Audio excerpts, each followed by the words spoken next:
So good afternoon all to the Indian audience and to good morning as the case may be for the Western audience. A warm welcome to the last session of VLSI Design Conference in this auditorium hall. Today we have the Student Research Forum's presentation, the second session of this. Myself, Professor John Jose from the Indian Institute of Technology, Guwahati, I will be chairing this session. Today we have one invited talk followed by presentations by 4 young researchers. So straight away going into the first talk, it is a motivational talk titled PhD, A Journey of a Lifetime by Professor Sudeb Das Gupta. He is a professor at Indian Institute of Technology, Roorkee.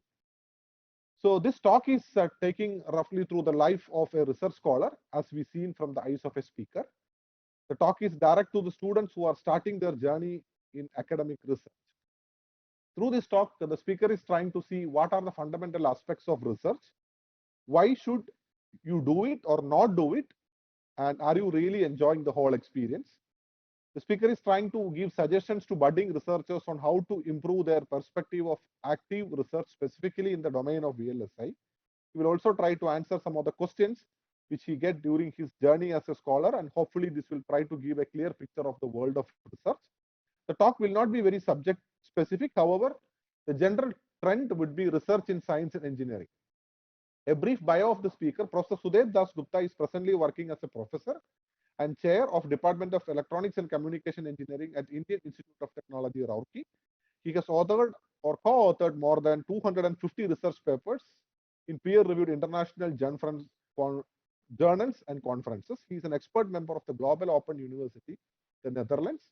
He was awarded with the Erasmus Mundus Fellowship of the European Union to work on Politecnico di Torino in Italy.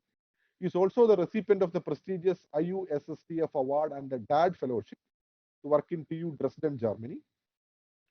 He was also awarded with the Humboldt Fellowship for doing postdoctoral research. His area of interest are specifically in nanoelectronics, nanoscale MOSFET modeling and simulation, design and development of low-power novel devices, FinFET-based memory design, emerging devices in analog design, and design and development of reconfigurable logic. He has guided 20 PhD scholars, and he has been nominated for INAE Young Engineer Award. Dr. Das Gupta acted as the reviewer for many prestigious journals. To name a few: IEEE transactions on electron devices, IEEE electron device letters, IEEE transactions on VLSI systems, etc. He has handled many multi-core sponsored projects from industry and government. He is also the project director for Technology Innovation Hub at IIT Roorkee. He has also been member of technical committees of various international conferences. Specifically to the VLSI design audience, he is part of technical program committee as a track chair for VLSI and design in 2017, 18, and 19. And he has been the general co-chair for VLSI Design 2021 conference. So on behalf of the organizing team, I propose a most hearty welcome to Professor Sudeb Das Gupta and welcome to his talk, PhD, A Journey of a Lifetime. Over to you, Professor Das Gupta.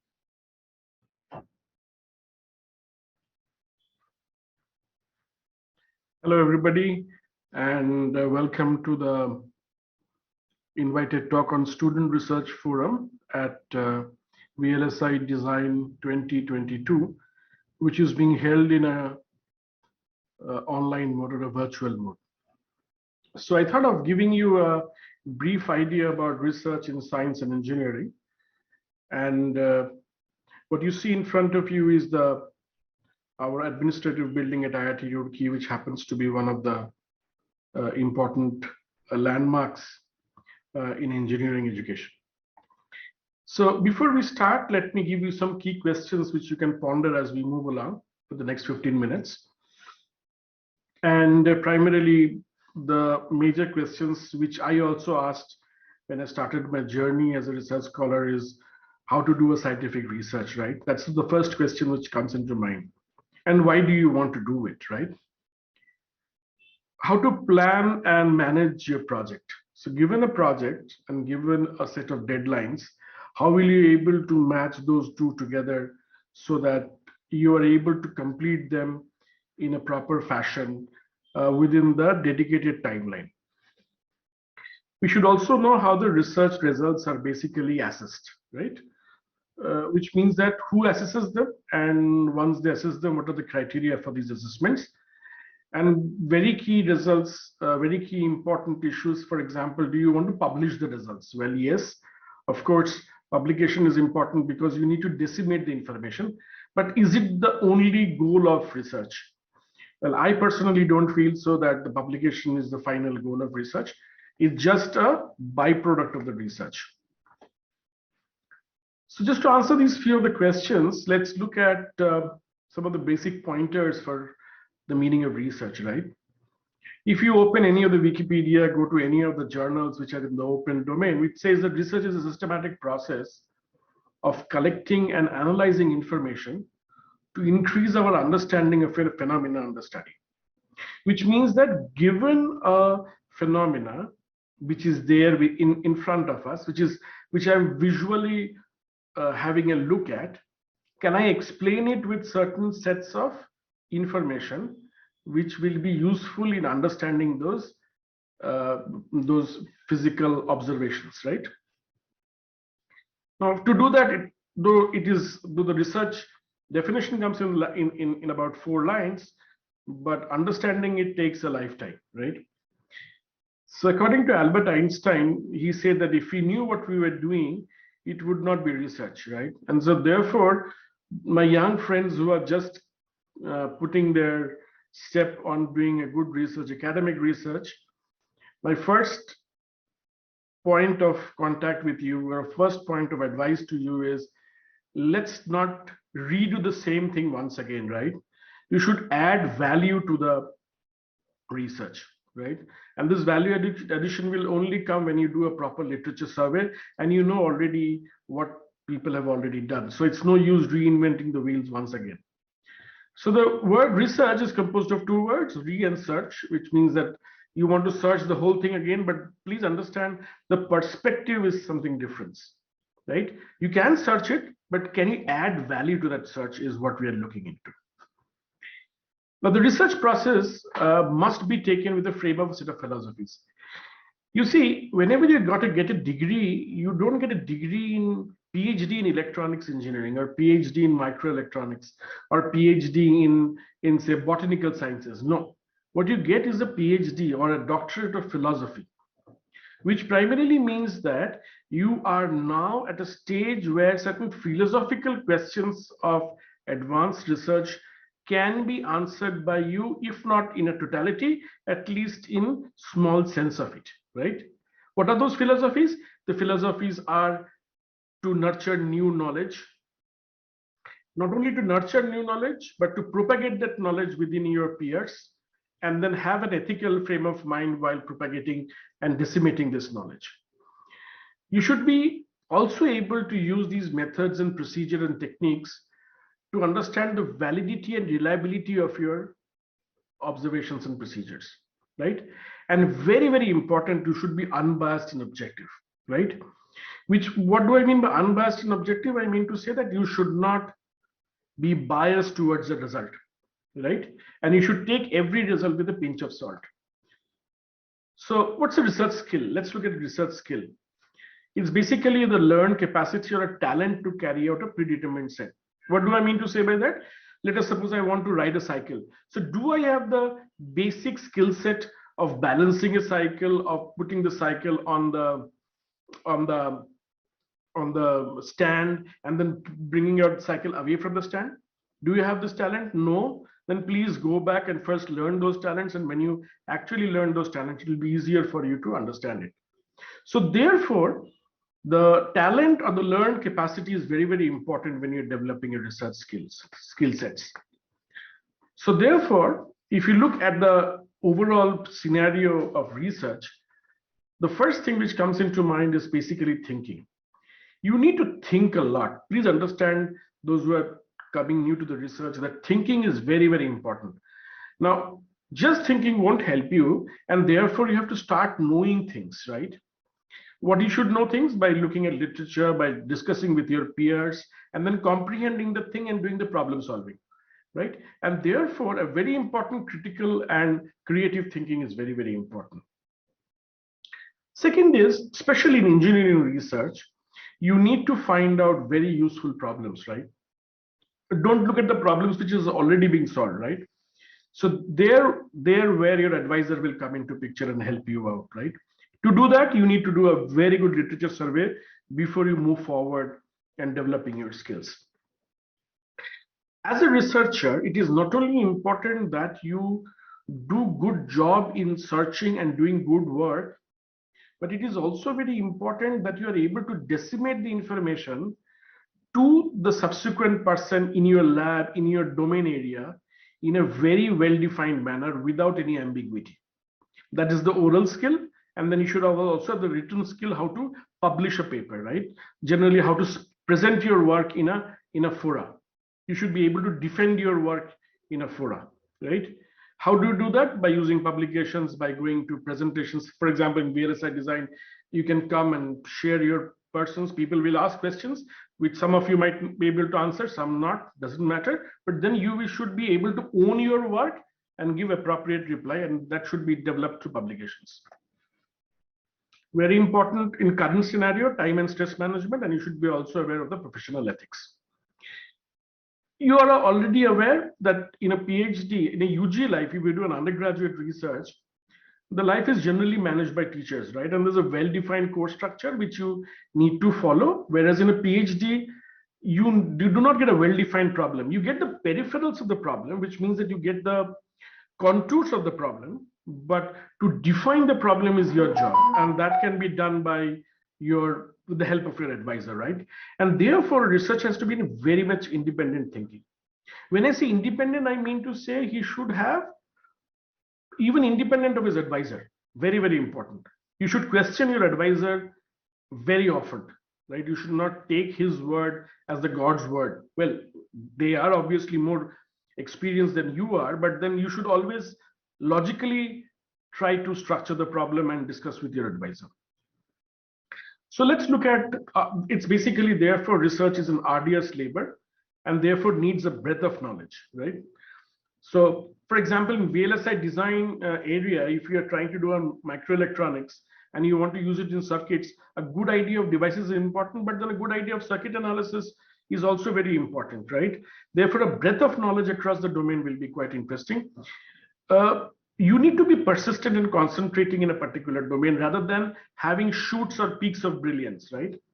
And you should always have doubts and you should always consult before you publish a result. Please go slow in that, right? Publishing is important, but you just do something and you try to publish. That's not the way to move forward. If you want to sustain in this area, have consultation, have doubt in your work, try to remove that doubt with persistent communication, and then it will give out a very good result.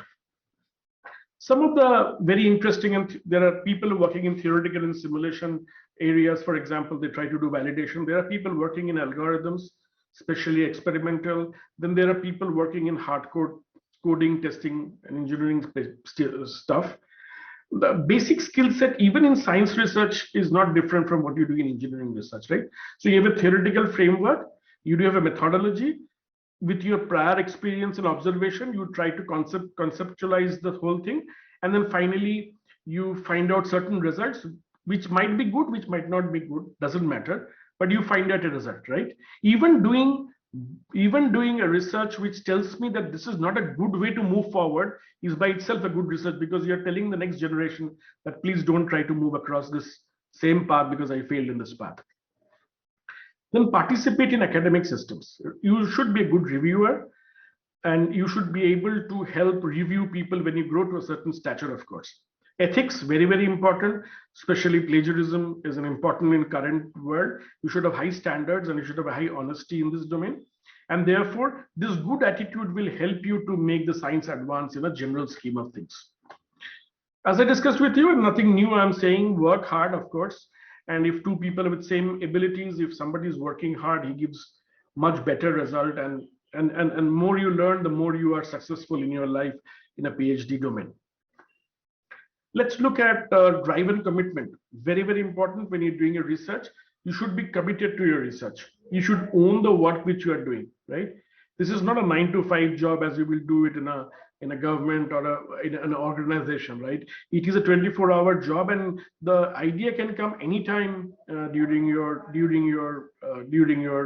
tenure as a research scholar, right? And you should not take it as sacrifice, but an opportunity and something which you must enjoy, right? And therefore, 100% commitment from you is necessary in order to have a good promise in the work which you're doing, which will help you to conclude to a good result, which will come because you will have a competence, and this competence will come when you have a good behavior, good knowledge, and good trust with your advisor, right? You should also be open to other people's work, right? And you should be able to read a lot of other people's work. If you are keeping your door closed and you don't have a sense of collaboration, the results which you will be forming will be very, very non-validated results, right? In a very layman language I'm speaking. And therefore, keep your doors open. Let the fresh air come in. Try to evaluate yourself in light of your peers' comments. Very, very important in Indian scenario is collaborations. Like you should be collaborative in nature, and a great work actually comes out when you have collaborations. Well, in my department where I am a faculty, I generally collaborate with many of my colleagues. When I don't understand a particular problem, I go to their offices, share a cup of coffee, and try to find out how the things can be done, right? And it's more fun because you get more number of ideas filtered within the domain, right? And therefore collaboration is very important. Yes, I understand there are problems of egos and all those things, but try to keep those at the backside and try to collaborate with your peers, with your lab mates, with other professors in this domain. Of course, need not to say you need to trust your advisor, right?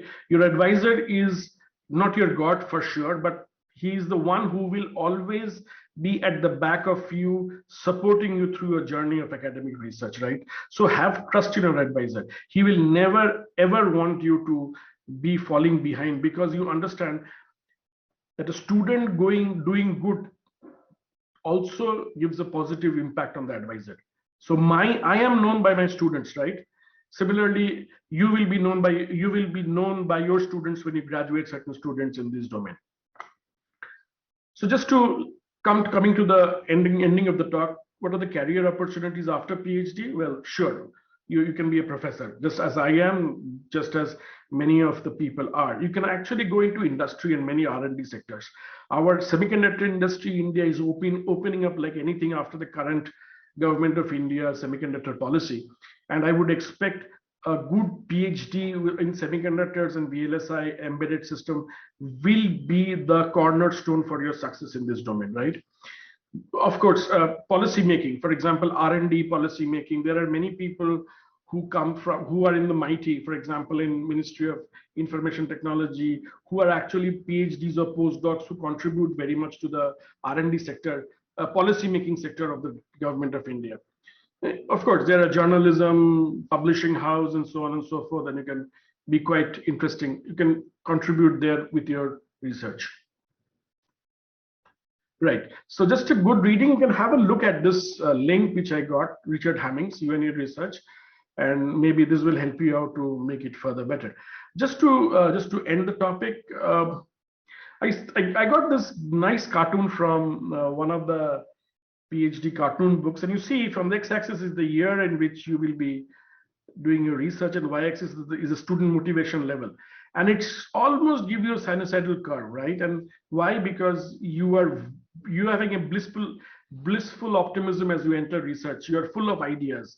By the time you are entering into the first semester, then you meet with people who are of your same intelligence and same level of motivation, and then you become average, right? Then your advisor gives you a big vision of greatness, and suddenly your motivation level rises up, right? But then you see your lab mates publishing more than you do, so your again motivation comes down, and then you suddenly go up and you see that you're able to show that you're having a new so somewhere in the middle of your research career, you can show that you have now much better understanding. Your motivation level goes up. So that's how it goes up and down, right? It also depends upon your advisor having funding or not, your advisor giving proper time to you or not. Is your university administration helping you to develop certain career goals or not. So you need to think about all these things. But at the end of the day, I will be very happy if you all, in a certain point of time, do good research, right? There is no definition of good research, but at least give your 100% to the research with full commitment and enjoy the whole process, right? And add value to the current ecosystem of knowledge.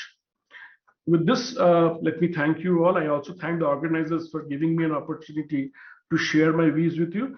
I will be happy to take few questions, and thanks once again. Bye. Okay, thank you, Professor Sudev Das Gupta, with great experience of guiding more than 20 research scholars and many in the pipeline. The point that you touched upon, so collaboration, which we had together when we started VLSI Design 2021 along with you, it is a great experience working with you in the initial portion of VLSI Design.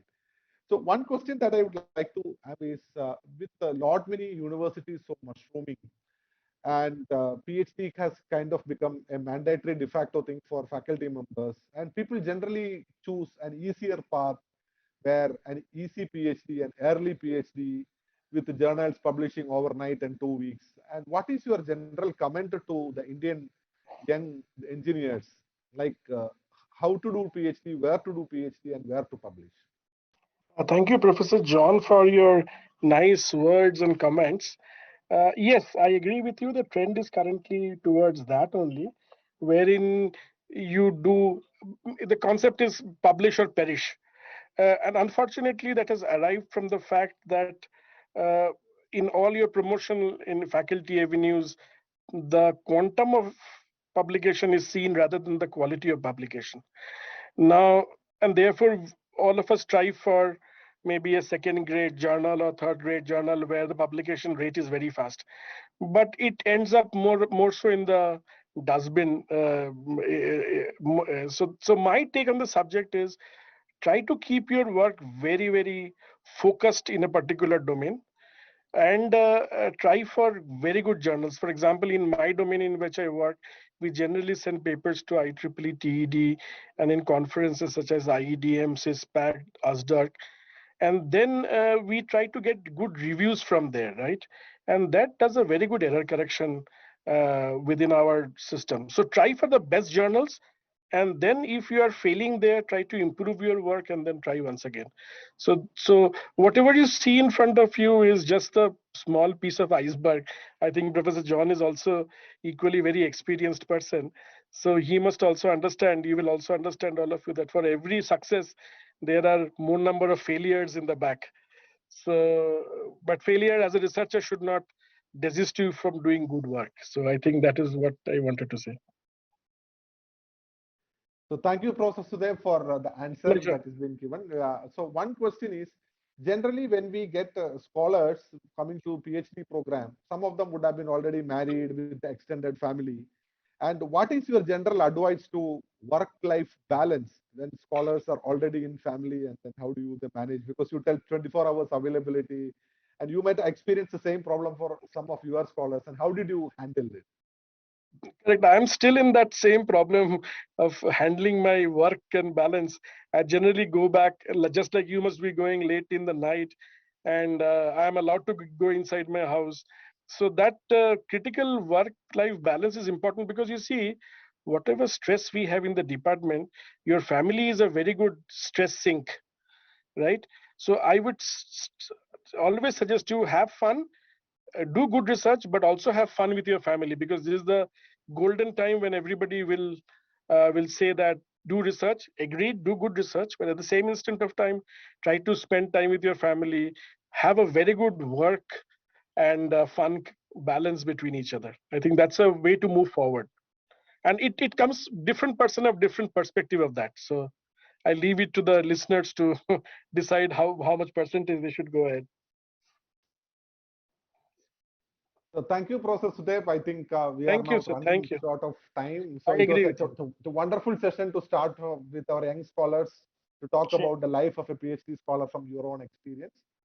So with that, we come to the end of the invited talk. On behalf of the organizing team, let us propose a heartfelt thanks to Professor Sudev Das Gupta for taking his time and spending his valuable advices to all the research scholars and the young engineers that are part of it. Thank you, Professor Sudhir. Thank you, sir. Thank you. Bye. Bye. Thank you.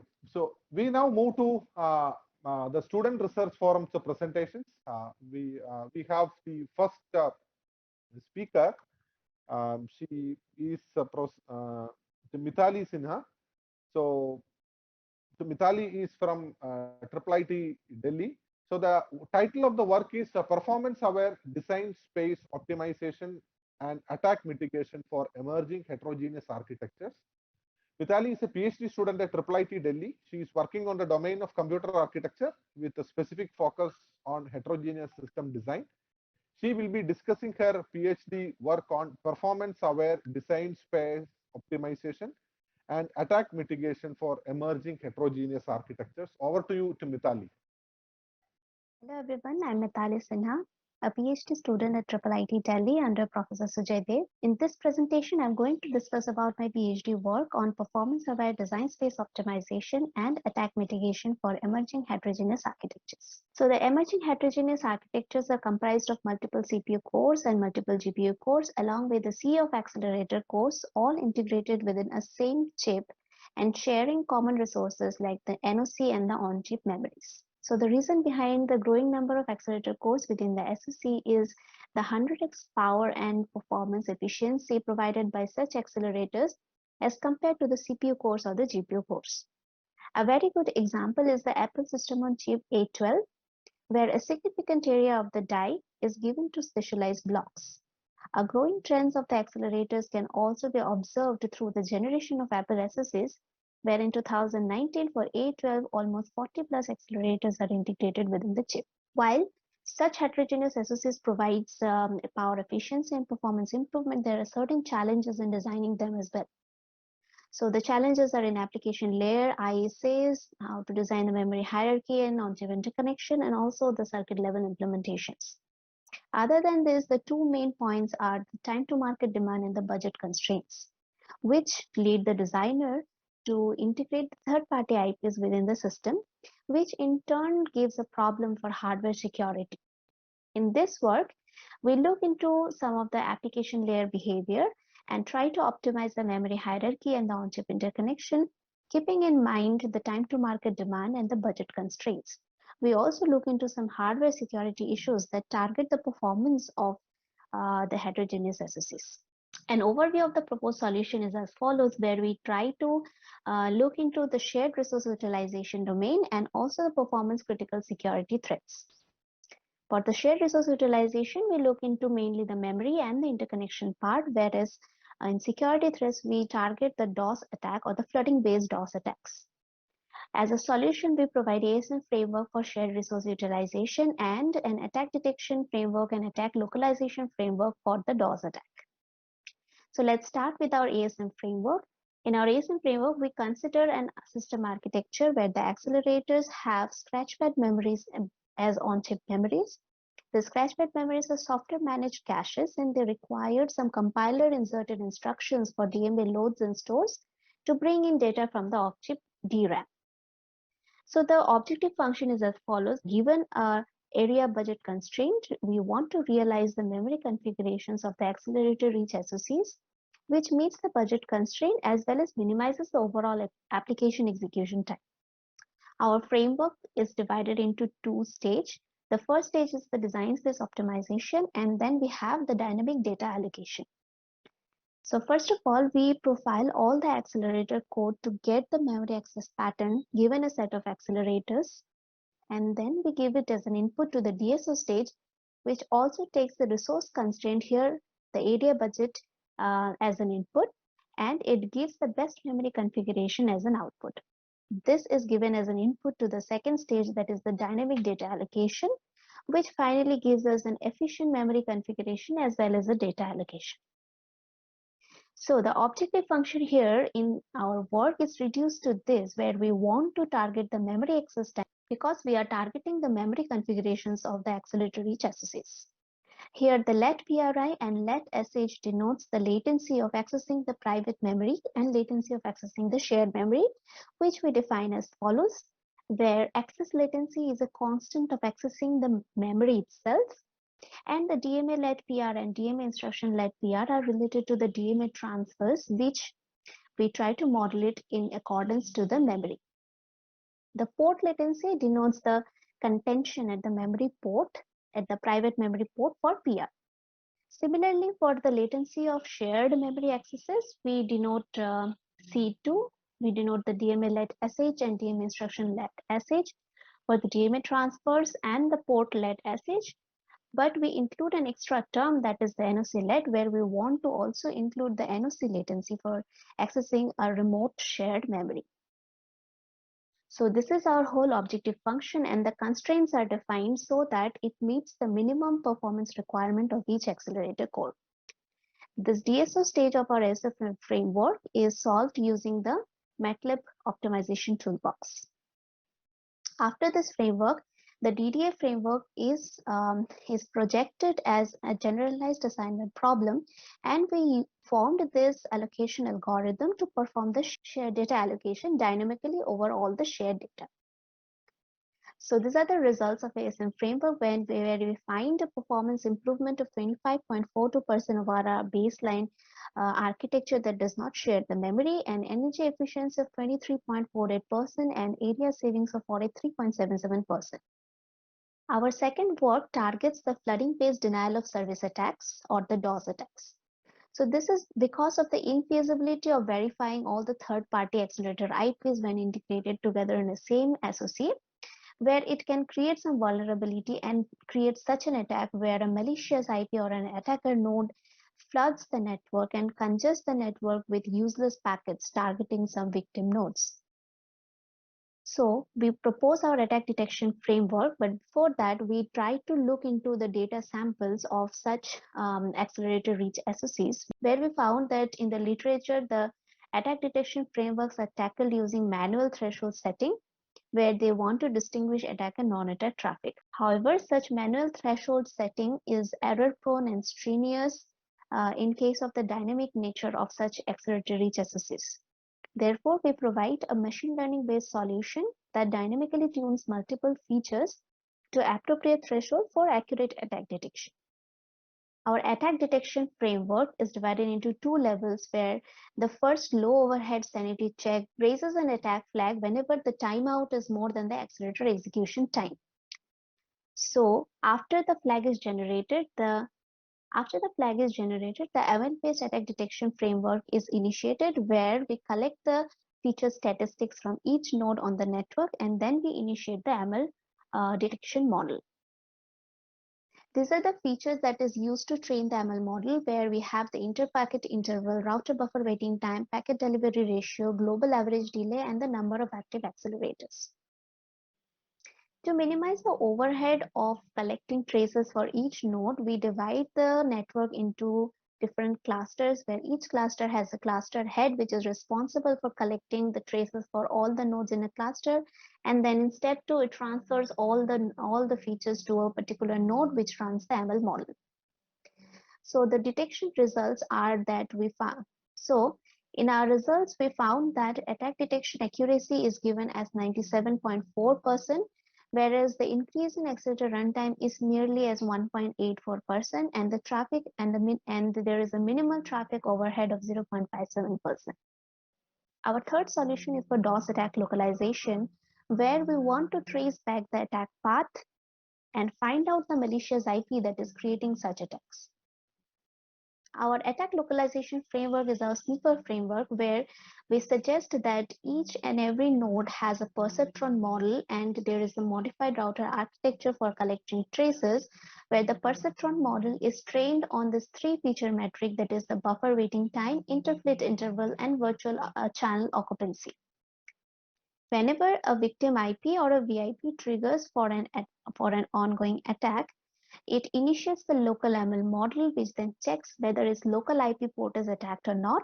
If it is not attacked, then it will find whether its neighbor port IP is attacked or not, and it forwards the probing packet to check whether their neighbors are attacked or not. Our algorithm also takes care of the loops where it checks whether the node ID matches or not every time whenever the probing packet reaches a node. And if the node ID matches, that means a loop is formed and it stops. Otherwise, it go and check to the neighbor IP port and store the particular node ID. A walkthrough example is as follows, where node 12 is a malicious IP, where node 6 is the victim IP, and the attack path is as follows. Whenever the attack localization starts, node 6 will check with its perceptron whether which input port or which input port direction is under attack. It also informs its neighbor nodes, node number 2, 7, 5, and 10, to check if their outgoing port in its direction is attacked or not. This gives a double verification so that we are sure that this path is under attack. So in this way, the perceptron keeps on checking whether which direction is under attack, and whenever it finds the direction and confirms that it is under attack, a probing packet is generated and passed over to the next node. The next node, that is here in case node number 10, will again do all the steps done by node number 6, and it will find the attack path, that is node number 14 and 13, and finally we reach the node number 12, where the perceptron finds that no other input port is under attack, and therefore the node 12 is our malicious node. So in results, the Sniffer framework provides an perceptron accuracy of 98.35%. There is a minimal overhead of hardware for 3.30%, whereas for scalability over multiple network sizes, we get more than 97% accuracy. As a conclusive remark, we present framework for efficient design space optimization and attack localization and detection. The ASM framework provides efficient on-chip memory utilization, whereas the machine learning and perceptron-based detection and localization framework is able to accurately detect a flooding-based DOS attack. Thank you. So thank you, Mithali, for briefing of your work. So one question that I wanted to ask is with respect to the threat model.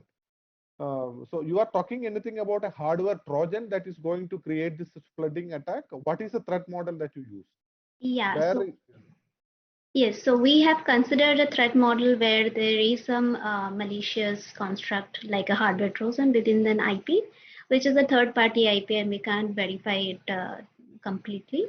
So it can create such an attack where it floods the network and it congests the network, try to degrade the performance of the network, and as a result, it degrades the performance of the application. So that is a threat model. Where is the position of the Trojan? Is it part of the NOC router or it is part of the processing tile? Where it is located? Yeah, so we considered in this work that it is a part of the accelerator IP itself, because that we consider as a third-party IP. Okay. Yeah. So one question again from the security perspective, what will the IP vendor achieve by making his IP having a Trojan? So essentially then he will be thrown out of the market if people tell that that particular IP is malicious. So what is the objective of someone who is having an IP and later if the rest of the community identifies him as a potential malicious IP? Yeah, that's a very interesting question. Like, of course, no company will will try to do that and get caught in that. But there may be some construct within the team that is creating the IP, and due to some other possible, it may be due to some personal thing, like they want to, some of the designers itself, they can create some malicious thing, and there might be some design faults as well, due to which such kind of things can be triggered. So we according to the literature also, we have considered like there might be some construct from the team or from the industry or maybe from the design team itself. So that is what we considered and assumed that. Yeah, generally all security works are being having some basic threat model assumption. So when it comes to this particular threat model, then how this kind of a presence of a Trojan goes undetected during the testing phase? Yes, so during the testing phase, there might be very small construct within the design, which may not be with so many exhaustible, verification process. Still, it might go under the hood and might get undetected. So that is our assumptions. And like after the validation and verification process, in fact, we get to the designer that has done some malicious construct is able to pass through it intelligently. Then if such kind of attack is created, how to defend that. Okay. So that's all from my side, Mithali. Wishing you a speedy completion of your thesis. I have been watching your work over the years in various forums, having seen your good publications. So Thank wishing you. you all the best and then do well. Okay, so that's all. Thank you, Mithali. So now we move to the next presenter. We have Surajit Das, who is going to present on his PhD thesis work, Formal Modeling of Network on Chip and its Application in Starvation and Deadlock Detection and in Developing Deadlock-Free Routing Algorithms. Surajit is pursuing his PhD in Department of Computer Science and Engineering, IIT Guwahati, under the supervision of Dr. Chandan Karfa and Professor Santosh Biswas. He has submitted his thesis recently and waiting for his final defense viva. His research interest includes formal modeling and computer architecture. So with this background, I invite Surajit Das to give an overview of his work. Over to you, Surajit.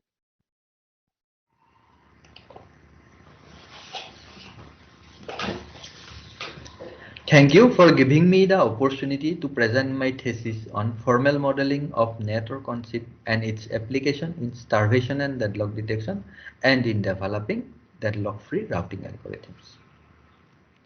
To introduce, network on chip is used for the communication between processors in a chip multiprocessor. Our objective is detection of starvation and deadlock in NOC using formal model, and use the formal model in deadlock avoidance as well. A 3x3 mesh NOC is shown in figure 1, and the block diagram of a 5-port NOC router is shown in figure 2. We have modeled buffer, switch and arbiter using FSM. The communication between all these components are shown in figure 3. We have used dedicated FSM to maintain synchronization between all these components and between routers. Figure 4 shows a FSM based model of a buffer and its synchronization unit. I am not going into detail of this model. We have encoded our FSM based model using new SMV model checker. We have verified starvation freedom. Starvation freedom ensures fairness in output port allocation while transmitting packets. For verification of starvation freedom, we have considered fixed priority arbiter and round robin arbiter. We also successfully verified synchronization between NOC components and transfer of packets between routers. All the specifications are represented using linear temporal logic or LTL, and these LTL are given into new SMV model checker for verification. It is found that fixed priority arbiter does not satisfy starvation freedom, whereas round robin arbiter satisfies starvation freedom. Verification is a time-consuming process. It is not feasible to consider the complete NOC with detailed modeling for verification at a time, because it involves huge state space. That is why we have introduced the concept of active windows. Active windows for router R1 and router R9 is shown in figure 5. Table 1 shows the verification time for different NOC. For a 8x8 NOC, verification takes 86 hours and 48 minutes while using serial execution. We have reduced this execution time up to 4 hours and 49 minutes using parallel execution. The speed up gained in this example is 18x. We have also detected deadlock. Deadlock scenario using a group of packets are shown in figure 6. A group of packets involved in circular buffer dependency and deadlock occurs. Huge state space involved in deadlock detection. Therefore, there is no inbuilt support for confirmed deadlock detection in NOC simulator.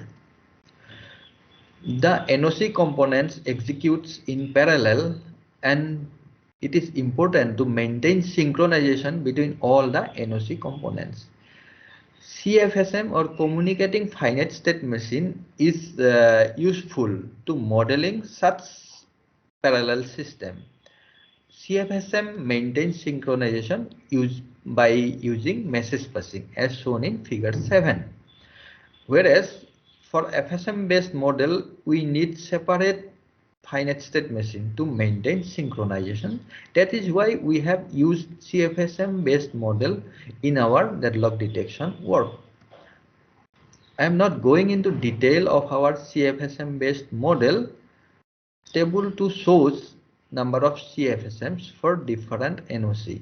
These numbers are very large number. Therefore, it is not feasible to manually generate all those CFSM model. That is why we have automated our CFSM based model generation process. We use this CFSM based NOC model to develop a formal simulator. The formal simulator consider a routing algorithm and a traffic pattern as shown in figure 9. If deadlock present in that traffic pattern with respect to that routing algorithm, a confirmed deadlock with a deadlock scenario is reported. Our simulator identified deadlock in dynamic XY routing and also identified some instances of false positive deadlock warning in BookSim simulator. Table 3 shows some instances of false positive warning given by BookSim simulator. Torus NOC contains wraparound channels. Wraparound channels are helpful in reducing hop counts. This cyclic path through wraparound channel creates Torus NOC deadlock prone. For that reason, our next work is on deadlock avoidance in Torus NOC. We have proposed an arc model to avoid deadlock in Torus NOC. The cyclic path through wraparound channel is discontinued by dividing each wraparound channel into two arcs as shown in figure 11b. We also proposed a directional dependency graph to represent deadlock. Figure 12a shows a deadlock scenario represented using channel dependency graph. Channel dependency graph is a classical approach used for deadlock detection and deadlock representation. Figure 12b shows its equivalent representation using directional dependency graph.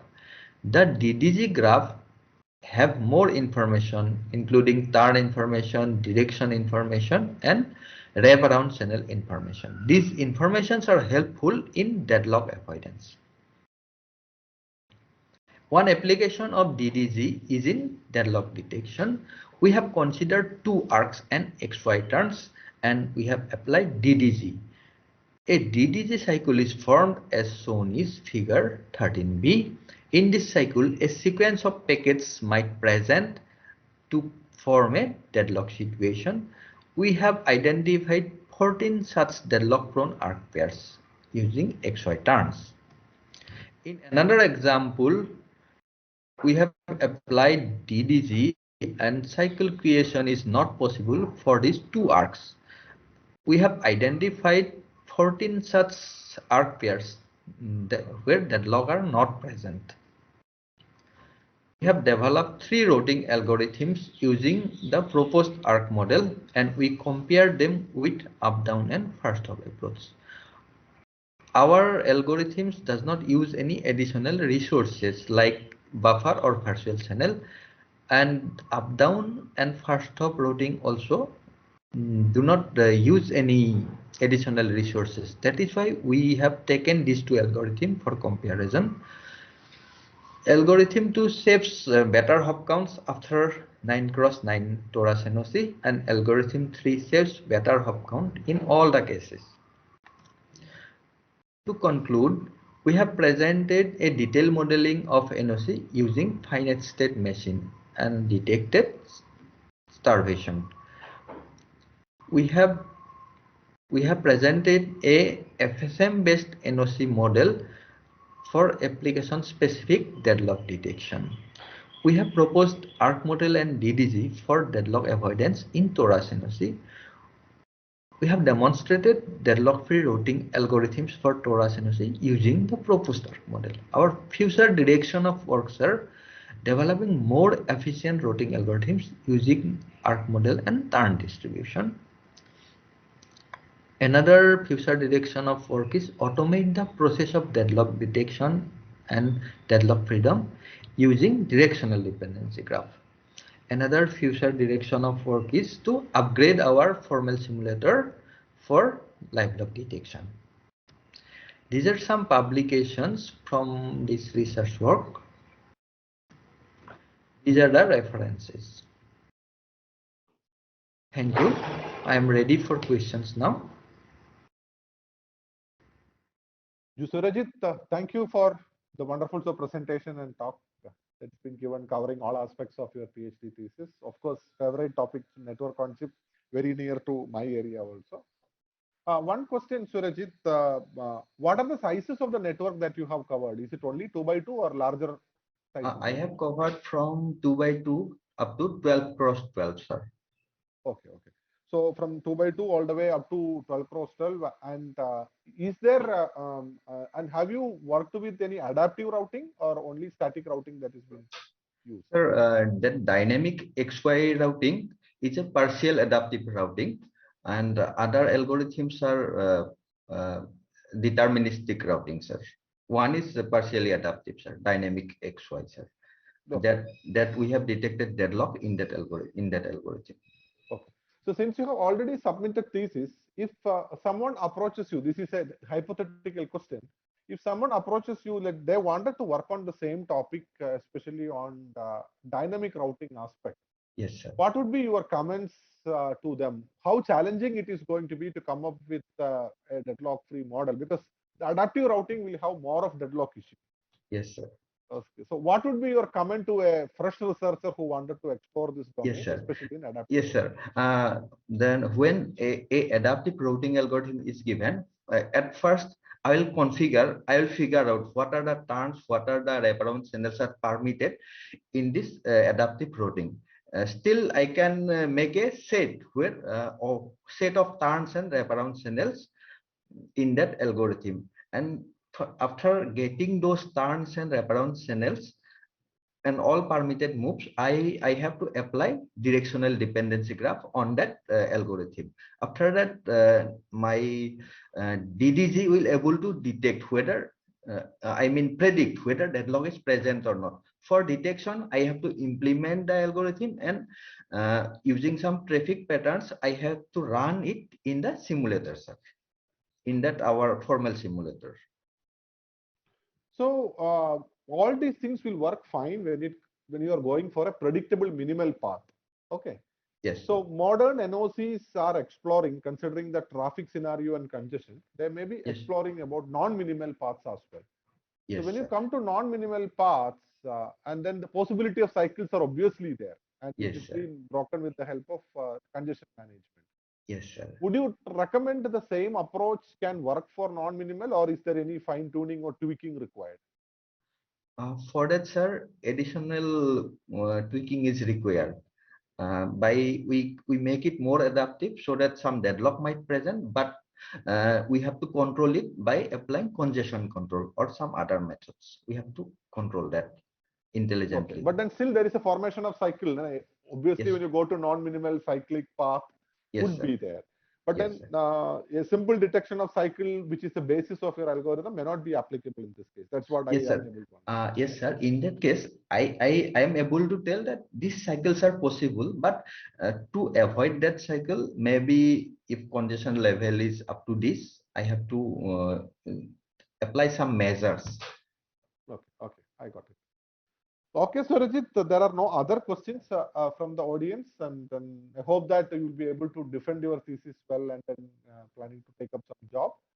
So it was a pleasure watching you working in the same campus where I work over the last 6-7 years, starting from NOC perspective all the way, working on a very interesting problem and giving it altogether a different perspective of how can you enforce deadlock freedom when it comes to routing. Wishing you all the best.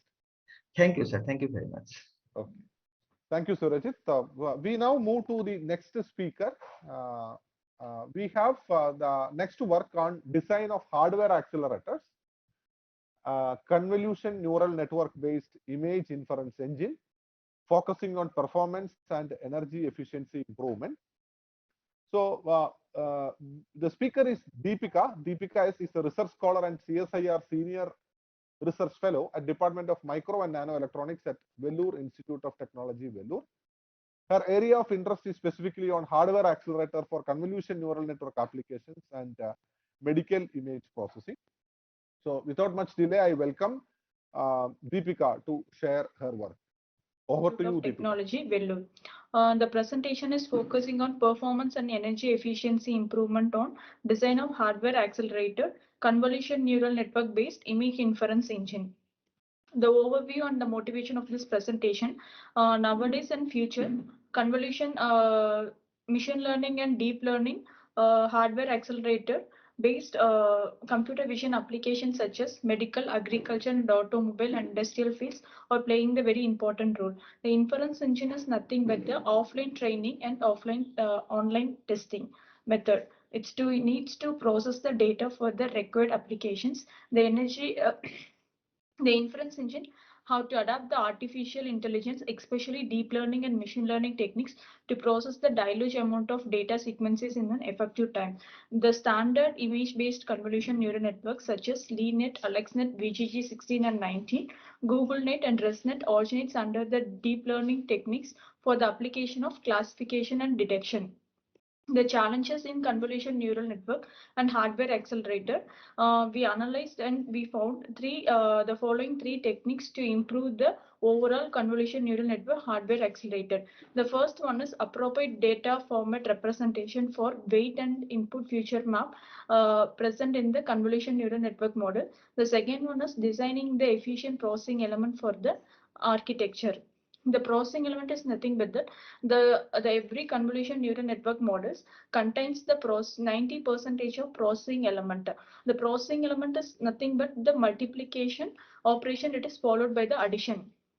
So if you improve the processing elements, the overall efficiency of the convolution neural network accelerator will improve.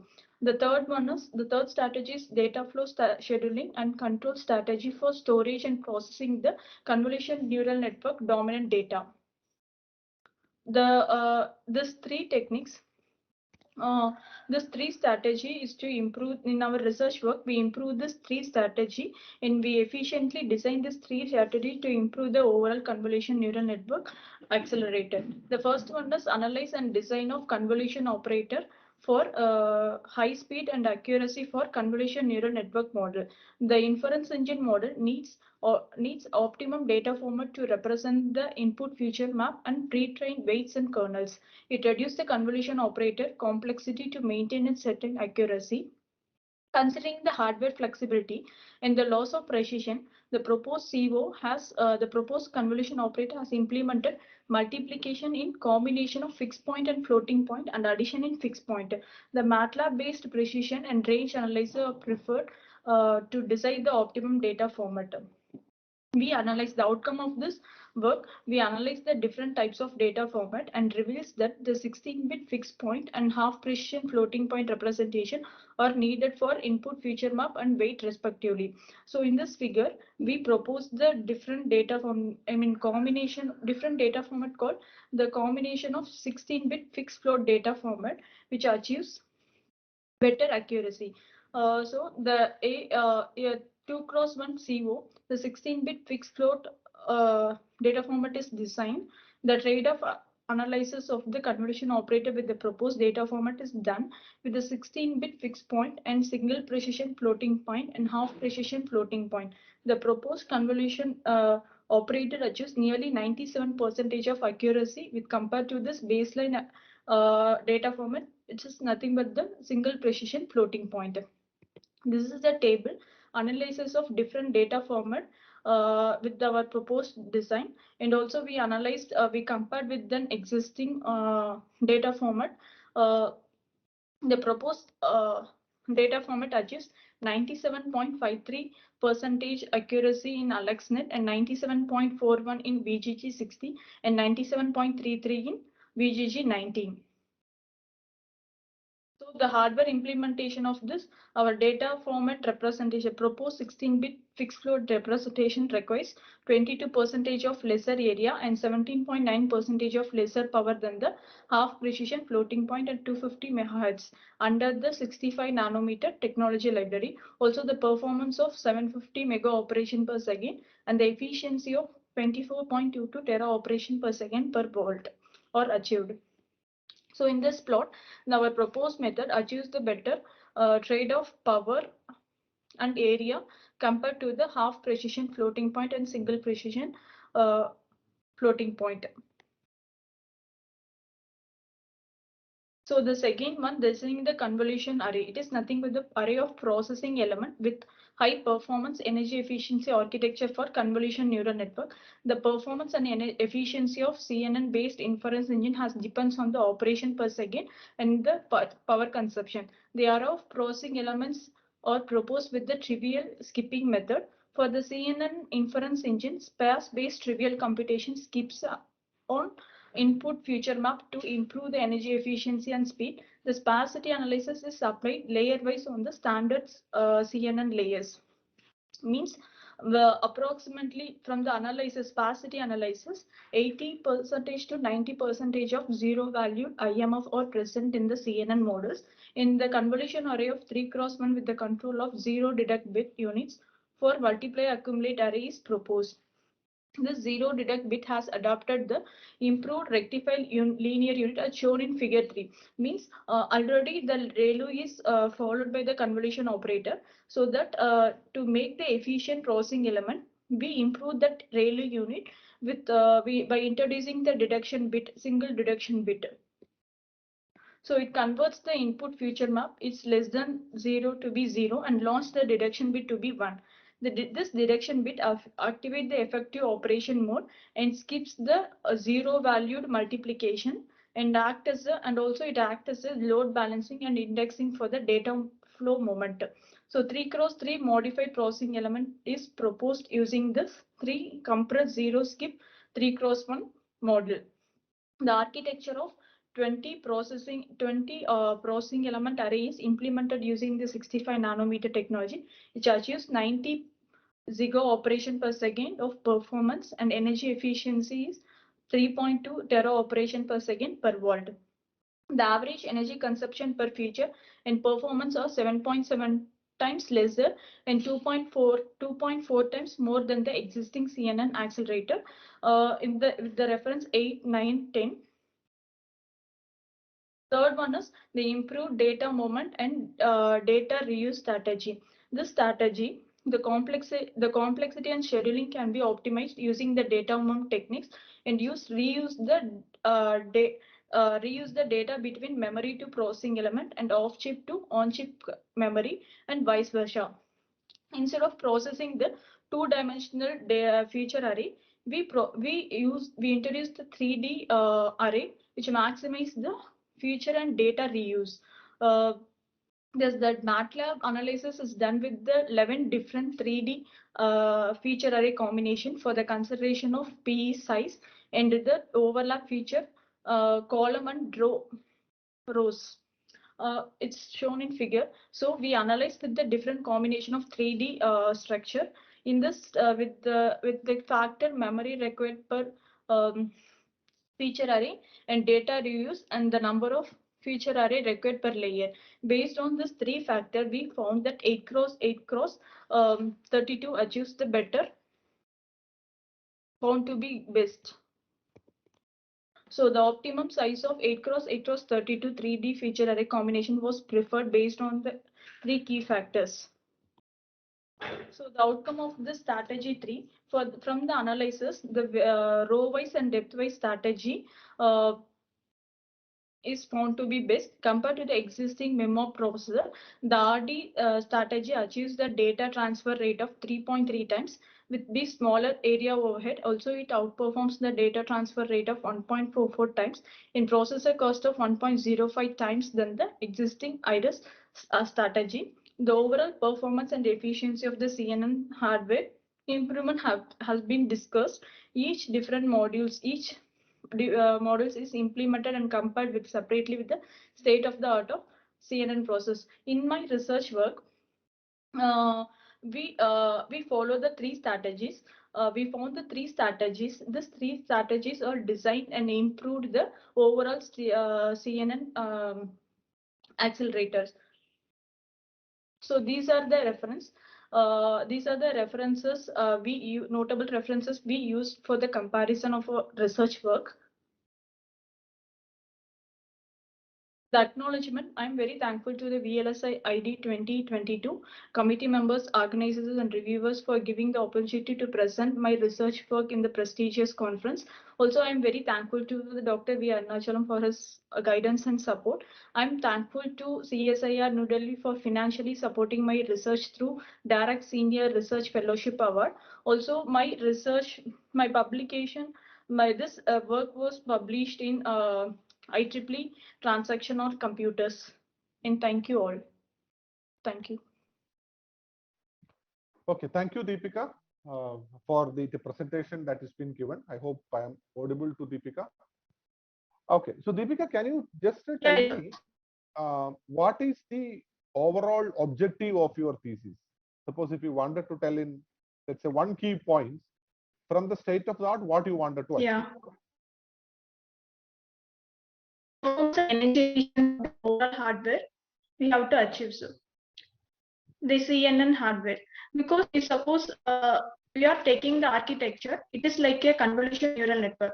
So once the image is processing and it comes, the final output is some of the classification. So the hardware we should have the. I think we are experiencing some delay or network issue from your end. You can try with the webcam off if you want for better utilization of the bandwidth.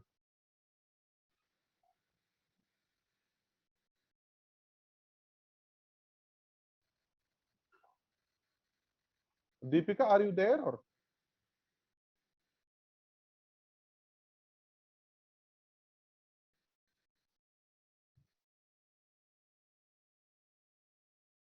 Okay, I think we lost her the connection.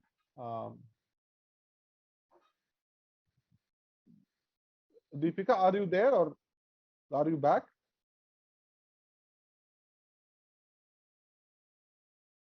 Okay, so I think in the interest of the time, let's move to the next one.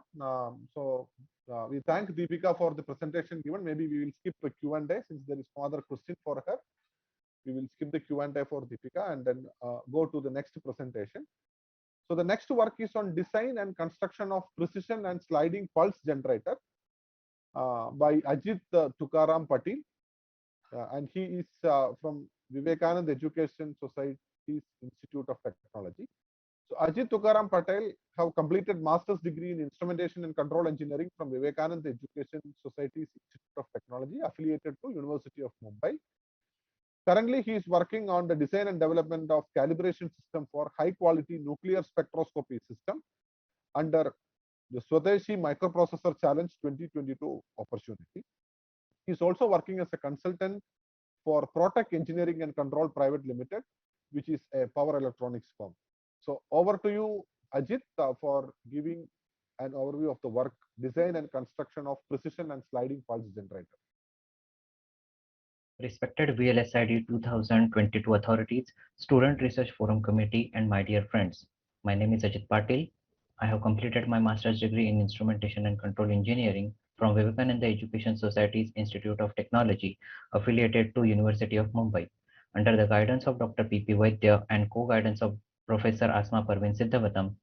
I have completed the thesis project titled Design and Construction of Precision and Sliding Pulse Generator for master's work. In the following presentation of SRF event, I will be speaking about the objectives and motivation of the project, conventional calibration method for spectrum analyzer, importance of using nuclear pulse generator, role of sliding pulse generator and precision pulse generator for the measurement of percentage, integral and differential nonlinearities, novel Dac interpolation method for sliding pulse generation and its design and construction, followed by the simulation and hardware prototype. Precision pulse generation, design, construction, followed by the simulation and the hardware prototype, conclusion, and the future scope of the project. The objective of this project is to design and construct nuclear pulse generator, which consists of sliding pulse generator and precision pulse generator for calibration and testing of high-resolution nuclear spectroscopy system. For accurate calibration of nuclear spectroscopy system, the nuclear pulse generator is preferred. But these pulse generators are manufactured by foreign countries and they are not off-the-shelf product. Acquiring them adds high cost and license for export, and many a times these pulse generators are banned to export to India. This project work is motivated to overcome these limitations. The designed pulse generator can be used for the calibration of nuclear spectroscopy application, calibration and testing of analog to digital converters, astrophysical spectroscopy systems, etc. The most common method for calibration of nuclear spectrum analyzer, such as multi-channel analyzer, is to use a standard radiation detection setup. This consists of multiple standard radiation reference source, suitable detector, preamplifier, shaping amplifier, and multi-channel analyzer under calibration. Based on the maximum counts accumulated into the specific channel of multi-channel analyzer, a linear plot is drawn between the energy and the counts. This linear plot helps to calibrate the multi-channel analyzer if any deviation is observed. It is expected that the proportional signal convergence should happen throughout the calibration. The peak height of the pulse from shaping amplifier should be associated with a specific channel. Multi-channel analyzer should have equal channel width throughout the spectrum. But the presence of integral nonlinearity causes the shift of the spectrum from its ideal position. On the other hand, differential nonlinearity deteriorates the true shape of the spectrum, leading to inaccurate identification of the source. Hence, differential nonlinearity is considered to be the most sensitive nonlinearity. Traditional calibration method does not provide the scan of each and individual channel. Hence, this method provides an insufficient information about the percentage, integral nonlinearity, and the differential nonlinearity present in the spectroscopy system. To overcome the limitation of conventional calibration method, nuclear pulse generators are preferred. This calibration setup only requires nuclear pulse generator and multi-channel analyzer under calibration. Hence, reducing the complexity of the calibration setup, multi-channel analyzer from 8-bit to as high as 16 bits of the resolution can be calibrated using nuclear pulse generator. Sliding pulse mode of nuclear pulse generator produces a train of pulses that forms uniform amplitude distribution in spectrum. It helps to identify the percentage of differential nonlinearity. All MCA channels are scanned with at least 10 raised to the power 4 to 10 raised to the power 6 pulses per channel, thus provide the measure of the statistical variation as low as 0.1%. The desired specification for sliding pulse generator includes stable ramp period from 1 second to 1000 seconds, pulse amplitude of maximum 10 volts, and frequency of the sweep. Sliding pulse generator should have minimum resolution of less than 1% of the resolution of spectroscopy system under calibration. For example, to calibrate 13-bit of multi-channel analyzer, sliding pulse generator must produce the pulses with a resolution of 10 microvolts. Precision pulse mode generates the pulses with adjustable amplitude, rise time, fall time, and the pulse period. It helps the integral nonlinearity measurement. It is possible to scan the individual channel of interest, deviation of the accumulated peak position from its ideal position indicates the effect of integral nonlinearity. The precision pulse generator should produce the pulses with adjustable rise time, fall time, polarity, pulse width, and pulse frequency. The literature survey highlights that the existing analog and digital signal conditioning methods and techniques are insufficient for the generation of accurate and precise pulses that could form the uniform amplitude generation, which is suitable for the construction of nuclear pulse generator. The analog method employs a capacitor-based voltage ramp generation using operational amplifier. It has disadvantages like leakage current of the capacitor and the limitations due to the bias current of the operational amplifier. The digital to analog converter is a core block of direct digital synthesis, that is DDS method for waveform generation. But DDS waveform amplitude is dependent on the DAC resolution. Commercially available DAC with a settling time of nanosecond comes with a resolution of up to 16 bits. This DAC resolution is not suitable for testing of high resolution multi-channel analyzers. The new method of digital to analog conversion based on the interpolation technique is developed, simulated, and the work is published.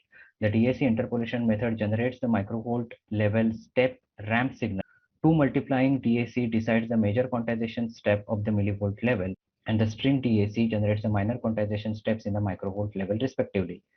The main concept of this method is the interpolation of the reference voltage applied to the string DAC that helps the generation of small step linear triangular sweep.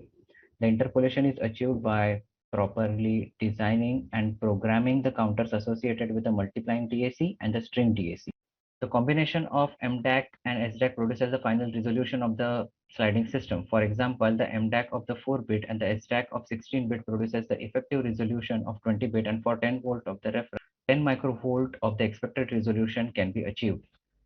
This is a block diagram of the sliding pulse generator, which is designed using the concept of DAC interpolation technique. Counters for the MDAC and SDAC are used in a synchronization of each other for the proper maintaining interpolation boundary. The DAC interpolation method is first tested, and simulation of proof of concept is done using National Instruments Multisim Simulator.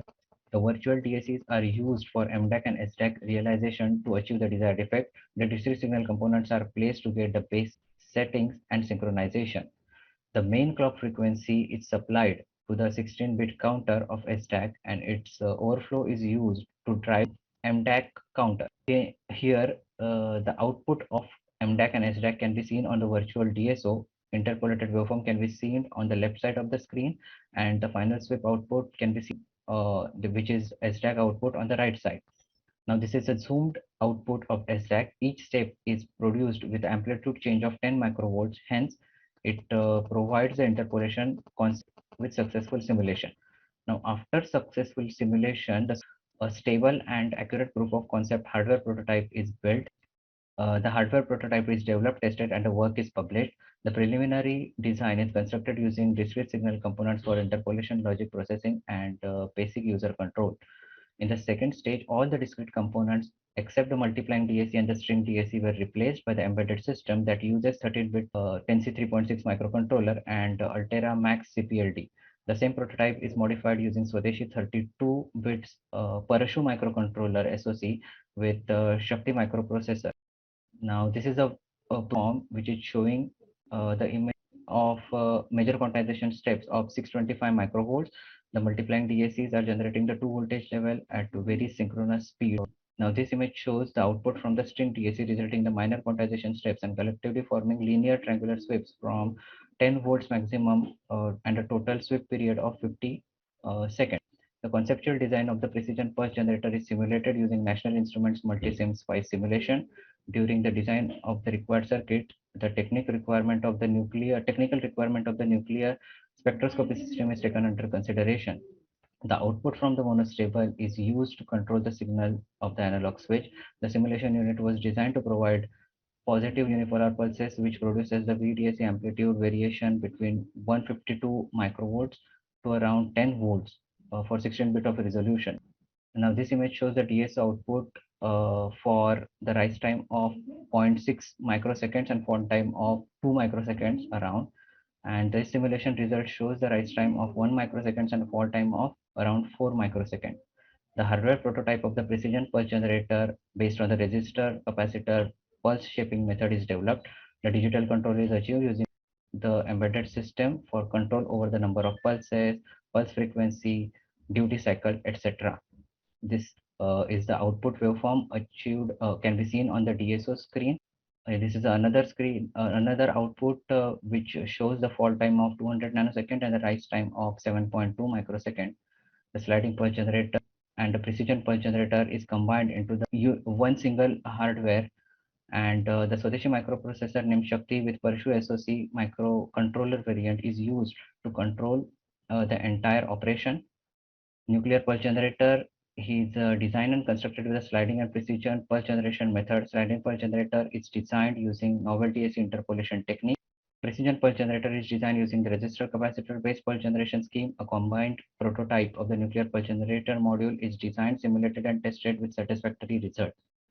The future scope of this project includes the design and validation maximum digitization using FPGA and hybrid solution. The prototype is envisioned to be converted into the product for the commercial gain. A parallel work can be carried out for the design of the special DAC-IC, which can provide the high resolution more than the 20 bits, along with the lowest settling time of less than 1 microsecond in using VLSI technique. Thank you to the Student Research Forum Committee for providing me the opportunity to present in the VLSID 2022 activity. Okay, so thank you, Ajit. It was power-packed 41 slides with so much of the information that you have done that's Yes, been sir. put. So it's good to see that at the end some implementation is being done. So what was the initial simulator that you were talking about? The multi-sim, is that the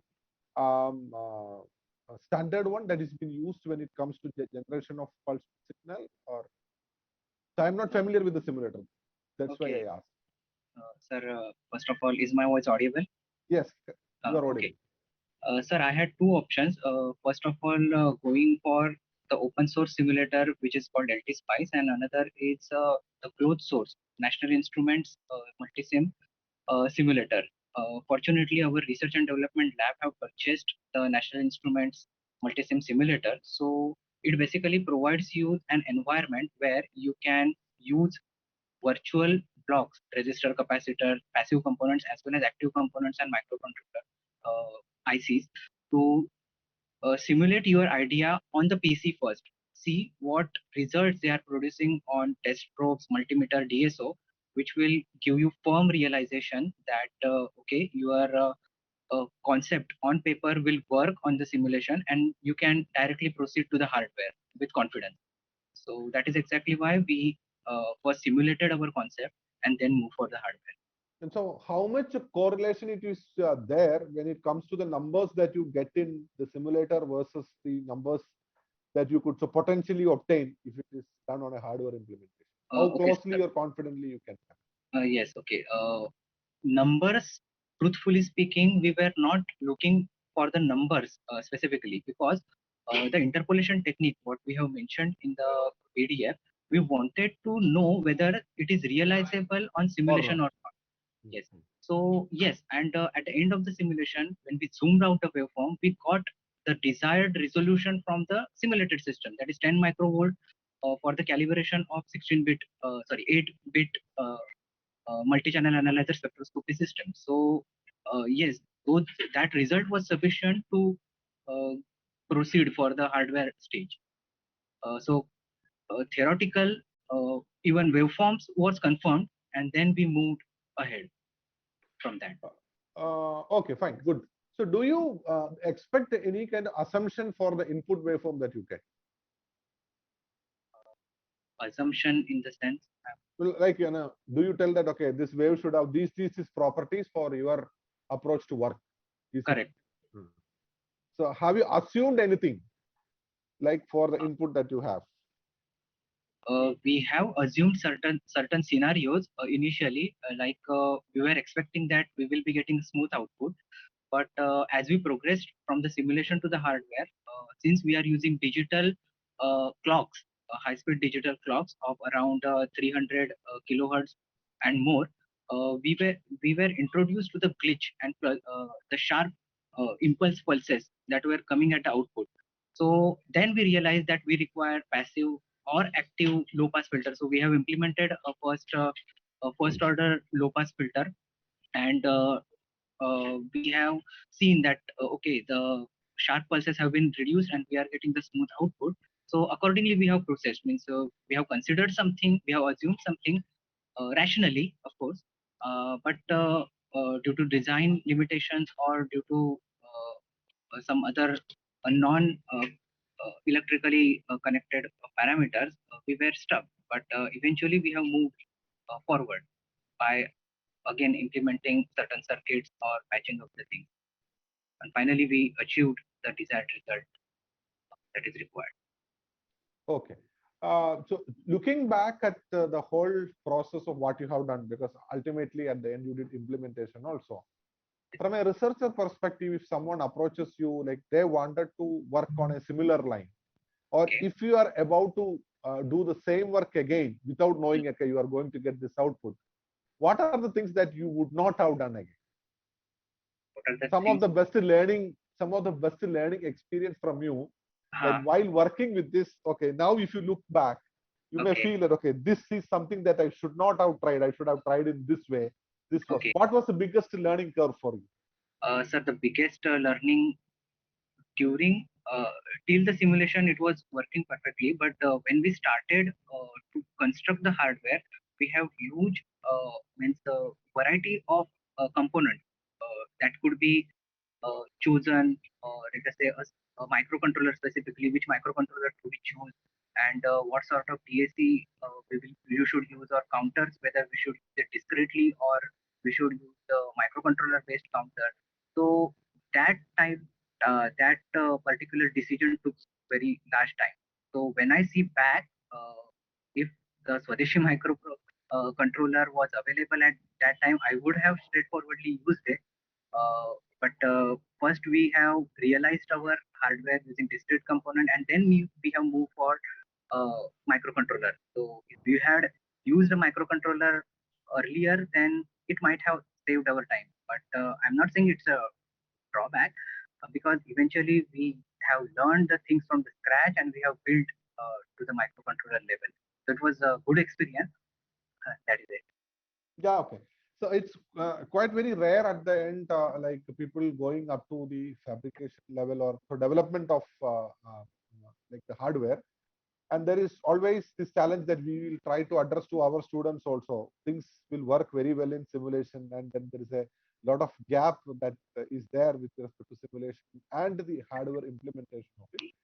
And I really appreciate your efforts putting in this direction, like a very good research topic to choose and coming up with expected results.